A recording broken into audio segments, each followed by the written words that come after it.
अपनी गलतियों का कफारा अदा कर लो ताकि तुम और आयला आराम से अपनी जिंदगी गुजार सको। तो मुझे बता दिया है कि तुम अब भी मुझसे मोहब्बत करती हो। मैं सब कुछ सही कर दूंगा। जिस शख्स से मोहब्बत की कोई धोखेबाज फरेबी निकला। जब तुम मेरी जान छोड़ दोगे ना तो सारे शुक्रिया इकट्ठे अदा कर दोगे। एक गलत फहमी, एक अधूरा इश्क और एक ऐसा फैसला जो कई जिंदगियां बदलने वाला है। आज की किस्त में सब कुछ बदलने वाला है। आयला अब ओन से इस हद तक तंग आ चुकी है कि वो साफ अल्फाज में कह देती है, जिस दिन तुम मेरी जिंदगी से दूर हो जाओगे मैं उस दिन सबसे ज्यादा शुक्र अदा करूंगी।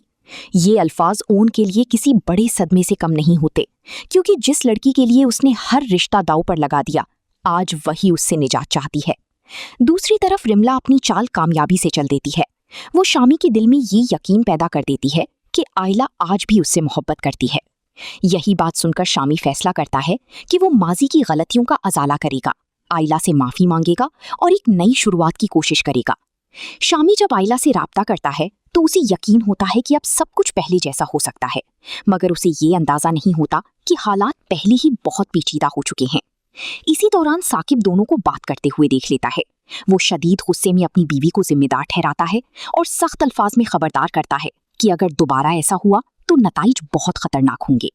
बाद में वो आयला को भी सख्त वार्निंग देता है कि शामी से हर किस्म का ताल्लुक फौरन खत्म कर दे।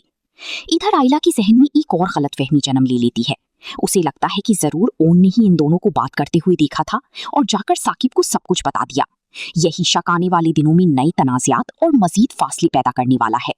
क्या वाकई ओन बेकसूर है? क्या शामी की वापसी सब कुछ बदल देगी, या फिर ये गलतफहमियां हर रिश्ता हमेशा के लिए खत्म कर देंगी? अगली किस्त में कई हैरानकुन राज सामने आने वाले हैं।